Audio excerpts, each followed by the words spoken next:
It was one of those nights where the rain fell endlessly, as if the heavens were mourning a secret only they knew.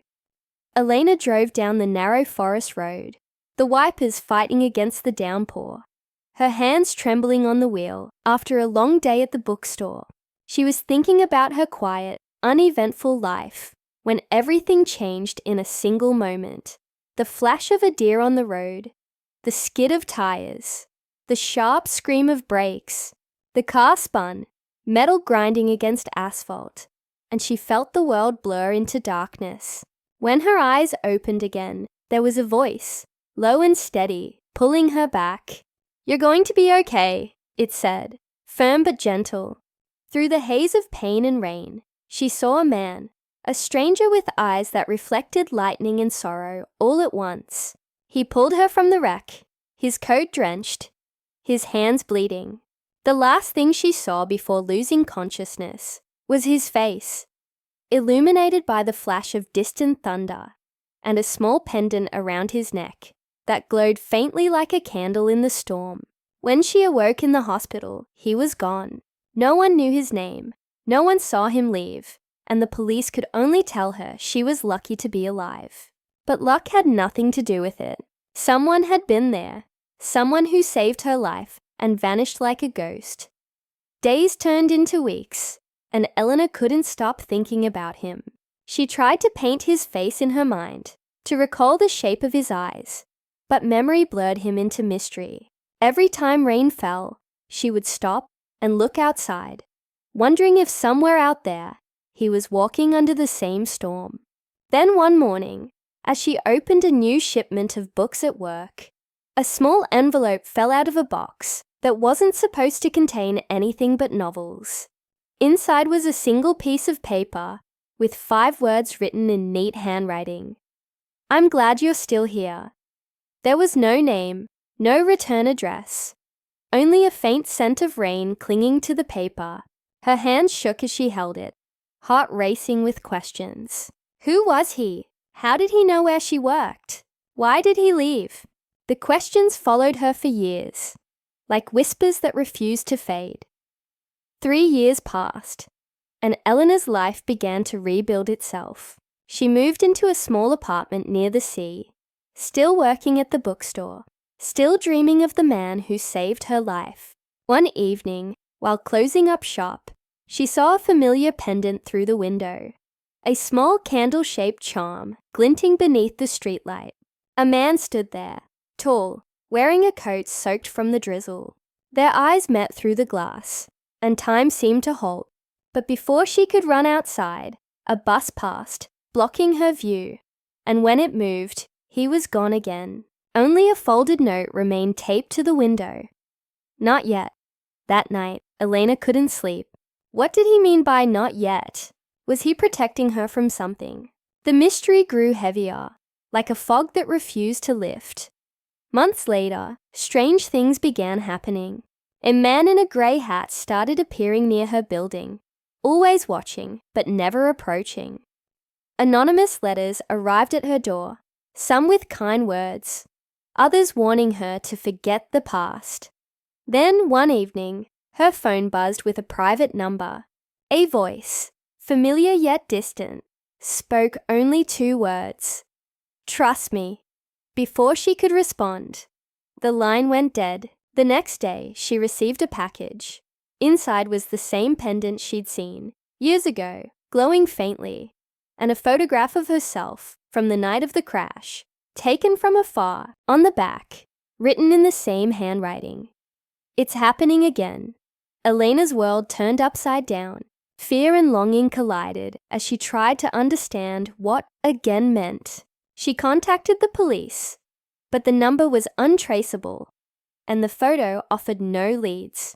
Days later, as she walked home under a thunderstorm, a car screeched toward her from a side road. Brakes failed, lights blinding, and before she could react, someone tackled her to the ground, pulling her to safety. When she looked up, gasping, it was him. The same man, older, thinner, but unmistakable. "You," she whispered. He nodded, rain streaming down his face.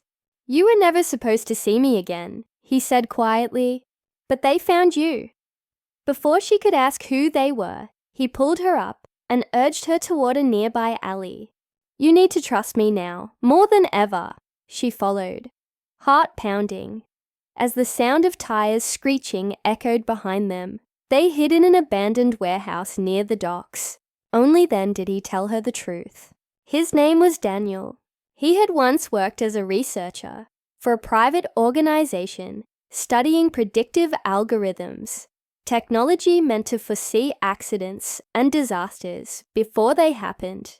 But something went wrong. The data they created started predicting lives, not just events. And when Daniel saw her name appear on the screen, with a timestamp marking her death in a car accident, he couldn't ignore it. He saved her, but by doing so, he became a target. The organization wanted no witnesses, no disruptions to their experiments with fate. That's why he vanished. And now, years later, their system had flagged her again. Something in her life was triggering another predicted tragedy. Elena listened in disbelief as Daniel explained, his voice low, trembling. He had been watching from a distance, protecting her from the shadows, sending letters when he could. The pendant she saw glowing wasn't decoration. It was a tracker connected to his old research network, warning him whenever she was in danger. "They'll come for you again," he said, eyes dark with regret. "But this time, I won't disappear." Elena reached out instinctively, touching his arm.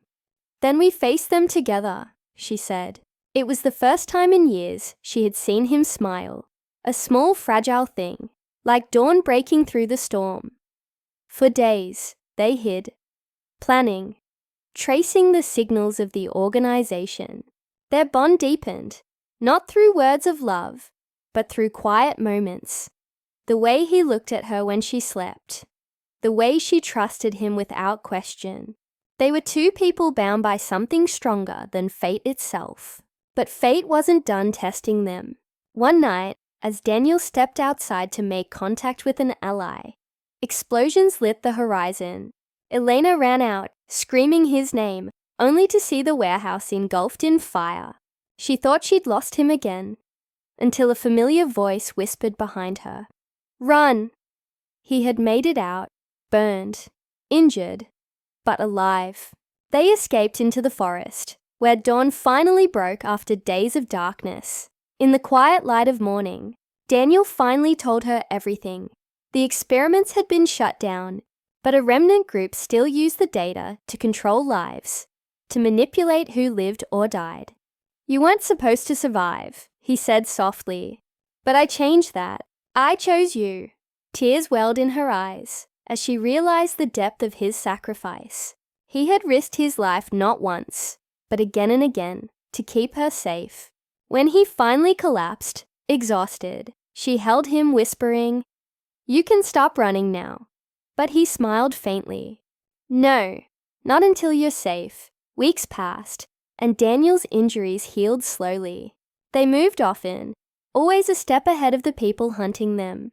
Yet through it all, love began to bloom. Not the loud kind, but the quiet, inevitable sort that grows from shared pain. When they finally dismantled the network for good, destroying the last of the predictive data, Daniel looked at her with the same eyes she had seen the night of the crash. "Now it's over," he said, "and you're free." She shook her head, tears streaming down. "No, we're free." For the first time in years, he allowed himself to breathe, to live, to love openly years later. Elena would often tell people about the man who saved her life, not once, but twice, and how love, when pure, becomes its own kind of destiny. Daniel never disappeared again, but every time it rained, she'd find him by the window, watching the storm with a small smile. "Why do you always look at the rain?" she asked once. He answered softly, "Because it's where I found you." And in that moment, she understood that some love stories don't need perfect endings. They just need to be remembered, like a candle burning against the dark, refusing to fade.